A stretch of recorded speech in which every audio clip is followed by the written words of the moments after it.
प्यारे विद्यार्थियों नमस्कार। स्वागत है आप सभी का आपके अपने YouTube चैनल स्टडी वेंचर्स पर। विद्यार्थियों आज की क्लास में हम पढ़ने वाले हैं सबसे धमाकेदार प्रश्न जो कि CET 10+2 और CET ग्रेजुएशन लेवल एग्ज़ाम्स के अंदर पूछे जा सकते हैं। और कई सारे प्रश्न तो ऐसे हैं जो कि 2022 वाले पेपर में भी पूछे गए हैं। तो आप सभी को क्या करना है, इस क्लास को एंड तक देखना है, पूरा देखना है, तभी आपको ये वीडियो पूरा समझ में आएगा, सारे प्रश्न आपके दिमाग में बैठेंगे। तो सभी विद्यार्थी क्लास को पूरा देखना, चैनल पर नए तो चैनल को सब्सक्राइब करना। आज का पहला प्रश्न है, आपसे पूछा गया है विद्यार्थियों, ध्यान से सभी को पढ़ना है। पूछा जाता है आप सभी से, देखो केंद्र सरकार द्वारा नई वन नीति की घोषणा किस वर्ष की गई। देखो काफ़ी महत्वपूर्ण प्रश्न है कि केंद्र सरकार द्वारा नई वन नीति जो बनाई गई उसकी घोषणा किस वर्ष की गई थी।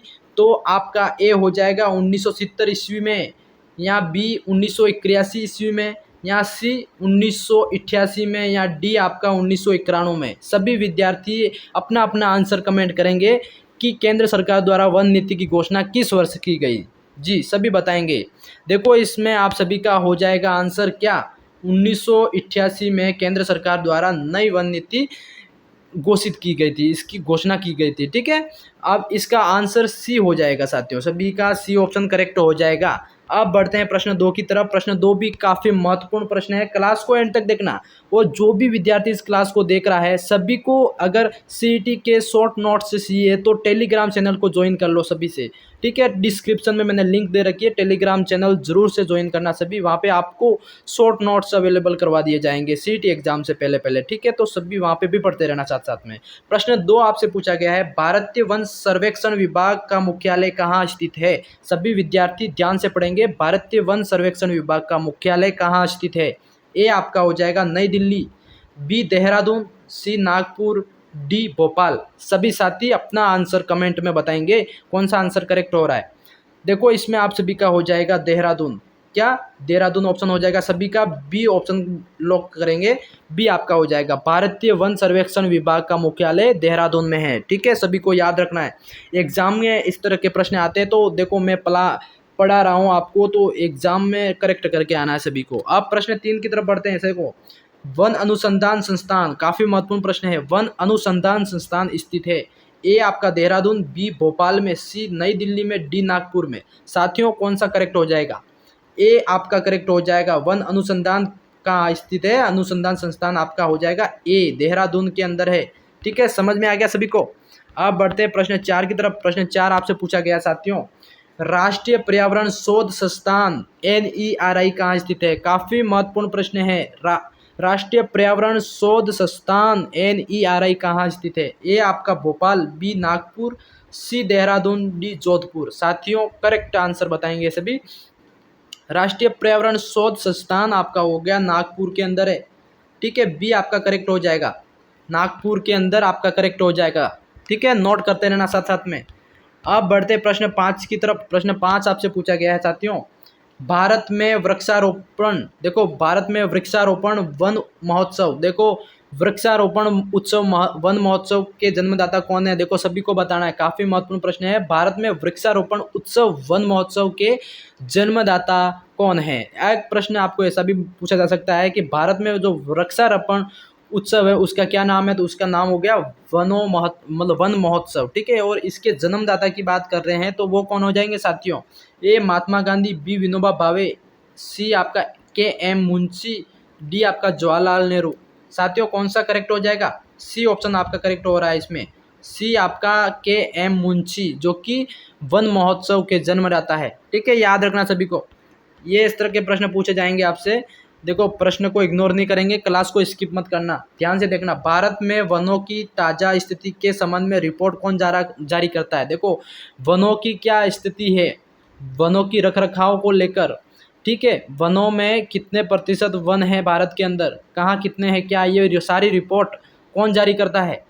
देखो ए आपका वन अनुसंधान संस्थान देहरादून, बी आपका भारतीय वन सर्वेक्षण विभाग देहरादून, सी आपका हो जाएगा राष्ट्रीय पर्यावरण शोध संस्थान नागपुर, डी आपका हो जाएगा केंद्रीय शुष्क भूमि अनुसंधान संस्थान जोधपुर।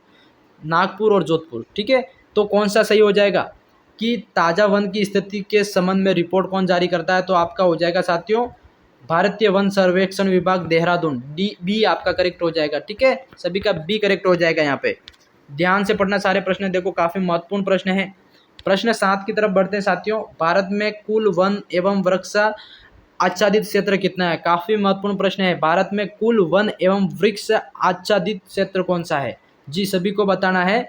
इसमें आपका डी करेक्ट हो जाएगा साथियों। ठीक है, ध्यान से करना। 8,009 देखो इकाई दाई सैकड़ा हजार 10,000 लाख 8,09,537 वर्ग किलोमीटर। ठीक है, गिन लेना, वर्ग किलोमीटर में फैला हुआ ये वन आच्छादित क्षेत्र है। ठीक है, भारत का कुल वन एवं वृक्ष आच्छादित क्षेत्र। ठीक है, समझ गए सभी। अब बढ़ते हैं प्रश्न 8 की तरफ। प्रश्न 8 आपसे पूछा गया है, काफी महत्वपूर्ण प्रश्न है। भारत का पहला राष्ट्रीय उद्यान कौन सा है? देखो कौन सा था, देखो भारत का पहला राष्ट्रीय उद्यान कौन सा था ये पूछा है। तो ए जिम कॉर्बेट राष्ट्रीय उद्यान। ठीक है, आपका ए करेक्ट हो जाएगा साथियों।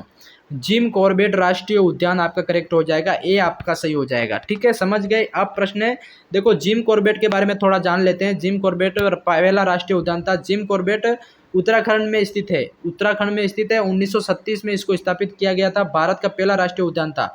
इससे पहले हेली राष्ट्रीय उद्यान के नाम से भी जाना जाता था। ठीक है, वेरी इंपॉर्टेंट है, ये सभी नोट कर लेना साथ साथ में। ठीक है साथियों, अब बढ़ते हैं प्रश्न 9 की तरफ। प्रश्न 9 आपसे पूछा गया है, काफी महत्वपूर्ण प्रश्न है कि भारत का सबसे बड़ा राष्ट्रीय उद्यान कौन सा है? भारत का सबसे बड़ा राष्ट्रीय उद्यान आपका हो जाएगा नामदफा राष्ट्रीय उद्यान। साथियों काफी महत्वपूर्ण प्रश्न है। भारत का सबसे बड़ा राष्ट्रीय उद्यान हो जाएगा आपका नामदफा, नाम से दफा, नामदफा राष्ट्रीय उद्यान। ठीक है, तो आपका सी करेक्ट हो जाएगा साथियों। सीटी के अंदर बनने वाले प्रश्न हैं, समझ गए सभी। अब बढ़ते हैं साथियों, सीटी के अंदर ऐसे प्रश्न बनेंगे नाम दफा। ठीक है, ये याद रखना आपको। अब बढ़ते हैं प्रश्न 10 की तरफ साथियों। प्रश्न 10 भी काफी महत्वपूर्ण पूछा गया है कि भारत में बाघों की सबसे अधिक संख्या वाला राष्ट्रीय उद्यान कौन सा है? भारत में सबसे अधिक बाघों की जनसंख्या वाला, या बाघों की सबसे अधिक संख्या वाला राष्ट्रीय उद्यान कौन सा? ऐसा राष्ट्रीय उद्यान जहाँ पर सबसे अधिक बाघ पाए जाते हैं, तो वो आपका हो जाएगा कान्हा राष्ट्रीय उद्यान। कान्हा राष्ट्रीय उद्यान, ये ए आपका करेक्ट हो जाएगा। ठीक है, ये कैसे हो जाएगा इसके बारे में भी जानते हैं अपन। देखो ये इसके बारे में पढ़ते हैं, कान्हा राष्ट्रीय उद्यान कैसे हो जाएगा। तो कान्हा राष्ट्रीय उद्यान आपका कहाँ है? मध्य प्रदेश में है। 1956 ईस्वी में इसको स्थापित किया गया था। कब? 1956 को। ठीक है, यार बाघों की संख्या की सबसे अधिक संख्या के लिए जाना जाता है। 2022 के आंकड़ों के अनुसार यहाँ पे 100 से अधिक बाघ मौजूद है। ठीक है, समझ गए यहाँ तक। अब बढ़ते हैं प्रश्न 11 की तरफ साथियों। प्रश्न 11 काफी महत्वपूर्ण प्रश्न है। पूछा गया है आपसे कि भारत में एकमात्र समुद्री राष्ट्रीय उद्यान कौन सा है? सभी को बताना है, एकमात्र समुद्री राष्ट्रीय उद्यान मतलब वो कौन सा है? तो आपका हो जाएगा साथियों सी, बेट द्वीप राष्ट्रीय उद्यान। सी आपका करेक्ट हो जाएगा। ठीक है, समझ गए सब, याद रखना है आपको। आप बेट द्वीप के बारे में थोड़ा जान लेते हैं, क्या है बेट द्वीप। ठीक है, बेट द्वीप के बारे में जानते हैं। तो बेट द्वीप आपका राष्ट्रीय उद्यान है जो कि गुजरात के अंदर 1970 में स्थापित किया गया था। ठीक है, अब भारत का एकमात्र समुद्री राष्ट्रीय उद्यान है। इसे समृद्धि और समुद्री जीवन के लिए जाना जाता है। इसमें प्रवाल भित्तियाँ और डॉल्फिन और समुद्री कछुए शामिल है। ठीक है, अब ये आपको याद रखना है। अब प्रश्न 12 की तरफ बढ़ते हैं। प्रश्न 12 भी काफ़ी महत्वपूर्ण प्रश्न है साथियों, ध्यान से पढ़ेंगे। भारत में हाथियों की सबसे अधिक संख्या वाला राष्ट्रीय उद्यान, ऐसा राष्ट्रीय उद्यान जिसके अंदर भारत की जो मतलब भारत के हाथी है उनकी सबसे ज़्यादा संख्या है, वो पूछा गया है। तो आपका हो जाएगा काजीरंगा राष्ट्रीय उद्यान। बी आपका करेक्ट हो जाएगा, काजीरंगा राष्ट्रीय उद्यान बी आपका सही हो जाएगा साथियों। ठीक है, समझ गए सब। अब प्रश्न आपके काजीरंगा राष्ट्रीय उद्यान के बारे में जान लेते हैं। ये कहाँ है? काजीरंगा राष्ट्रीय उद्यान असम में स्थित है। 1970 में इसको स्थापित किया गया था। यह एक सींग वाले गेंडों के लिए प्रसिद्ध है। देखो काजीरंगा क्यों प्रसिद्ध है? एक सींग वाले गेंडों के लिए प्रसिद्ध है। यहाँ हाथियों की भी महत्वपूर्ण संख्या का घर है। देखो यहाँ पे हाथियों को घर भी कहा जाता है क्योंकि यहाँ सबसे ज़्यादा हाथी भी पाए जाते हैं। अनुमानित यहाँ पे 1700 से अधिक हाथी रहते हैं, मतलब 1600 से अधिक हाथी पाए जाते हैं। किसमें? राष्ट्रीय उद्यान काजीरंगा के अंदर। ठीक है, जो कि असम के अंदर है। ठीक है, समझ गए। अब पढ़ते हैं अपन क्वेश्चन 13। क्वेश्चन 13 पूछा गया है। देखो काफ़ी महत्वपूर्ण प्रश्न है, पूछा गया है। देखो ध्यान से पढ़ेंगे कि गौड़ जनजाति का निवास क्षेत्र कौन सा है। देखो आप बताना है गौड़ जनजाति का निवास क्षेत्र कौन सा है। तो ए केरल, बी हिमाचल प्रदेश, सी आंध्र प्रदेश और डी त्रिपुरा। साथियों आपका आंध्र प्रदेश करेक्ट हो जाएगा। ठीक है, आंध्र प्रदेश आपका करेक्ट हो जाएगा, सी करेक्ट हो जाएगा। ठीक है, नोट करते रहना साथ साथ में। एक्सप्लेन भी कर रहा हूँ मैं साथ साथ में, ठीक है। आप देखो 14 की तरफ बढ़ते हैं। निम्नलिखित में से किस राज्य में मुख्यतः कुकी जनजाति मुख्यतः निवास करती है? कुकी जनजाति, देखो कुकी जनजाति अभी हाल ही में बहुत ज़्यादा चर्चा में रही थी, क्योंकि कुकी जनजाति दोस्तों मणिपुर में हो रही है, मणिपुर में रहती है। मणिपुर आपका करेक्ट हो जाएगा ए, ठीक है। कैसे बताऊं, मणिपुर के अंदर कुकी जनजाति पाई जाती है और एक दूसरी जनजाति है। तो कुकी जनजाति और दूसरी वाली जनजाति के मध्य युद्ध हुआ था, तो मणिपुर में अभी बहुत बड़े हंगामे हुए थे। तो इससे याद रखना, मणिपुर में कुकी जनजाति पाई जाती है, ठीक है। ये आपका करेक्ट हो जाएगा। अब बढ़ते हैं प्रश्न 15 की तरफ। प्रश्न 15 आपका है, पूछा गया है कि गारो जनजाति है कहाँ की है? असम की, बी मणिपुर की, सी मिजोरम की, डी मेघालय की। साथियों आपका मेघालय करेक्ट हो जाएगा, मेघालय की है, ठीक है। डी आपका करेक्ट हो जाएगा। मेघालय में कौन सी जनजाति पाई है? गारो, ठीक है, गारो जनजाति पाई जाती है, ठीक है। समझ गए यहाँ तक। अब बढ़ते हैं प्रश्न 16 की तरफ। देखो काफी महत्वपूर्ण प्रश्न है ये भी, कि थारू जनजाति पाई जाती है, थारू जनजाति पाई जाती है। तो ए आपका हो जाएगा तराई प्रदेश में, ठीक है, ए करेक्ट हो जाएगा। तराई प्रदेश के अंदर थारू जनजाति पाई जाती है, ठीक है। समझ गए सभी। अब बढ़ते हैं प्रश्न 17 की तरफ। पूछा गया है आपसे कि देश में सर्वाधिक वन क्षेत्र किस राज्य में है? देश में सर्वाधिक वन क्षेत्र है जो किस राज्य के अंदर है? तो ए आपका हो जाएगा मध्य प्रदेश के अंदर, ठीक है। ये आपका एमपी करेक्ट हो जाएगा, मध्य प्रदेश ए करेक्ट हो जाएगा, ठीक है। याद रखना सभी को। अब प्रश्न 18 की तरफ बढ़ते हैं साथियों। प्रश्न 18 पूछा गया है, क्या पूछा गया है? देखो ध्यान से पढ़ेंगे। किस राज्य में वनों का सर्वोच्चतम मतलब प्रतिशत है? देखो सर्वोच्च प्रतिशत है, देखो सबसे ज़्यादा प्रतिशत है, तो वो आपका कौन सा हो जाएगा जी? ये हो जाएगा आपका मिजोरम, ठीक है। सी करेक्ट हो जाएगा। मिजोरम के अंदर सर्वोच्च ज़्यादा वन पाए जाते हैं, प्रतिशत सबसे ज़्यादा है, ठीक है।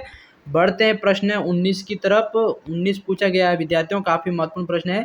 पूछा गया है आपसे कि भारतीय वन सर्वेक्षण विभाग की स्थापना कब की गई थी? भारतीय वन सर्वेक्षण विभाग की स्थापना की गई थी साथियों 1981 के अंदर, ठीक है। 1981 में भारतीय सर्वेक्षण विभाग की स्थापना की गई थी, ठीक है। अब बढ़ते प्रश्न 20 की तरफ। प्रश्न 20 भी काफी महत्वपूर्ण प्रश्न है। पूछा जाता है कि प्रश्न 20, भारत तथा चीन के बीच कौन सी विभाजन रेखा है? भारत और चाइना के बीच में कौन सी विभाजन रेखा है? तो उसको क्या कहते हैं? मोहन रेखा, ठीक है। एमसी लाइन कहते हैं। बी आपका करेक्ट हो जाएगा, ठीक है। समझ गए सभी। अब बढ़ते हैं प्रश्न 21 की तरफ। प्रश्न 21 आपसे पूछा गया है, क्या पूछा गया है? देखो ध्यान से पढ़ेंगे। भारत तथा पाकिस्तान, अब पहले भारत चाइना के मध्य और भारत पाकिस्तान के मध्य रेखा विभाजन रेखा है, उसको क्या कहेंगे? रेड क्लिफ रेखा। बी सी आपका करेक्ट हो जाएगा, रेड क्लिफ रेखा, ठीक है।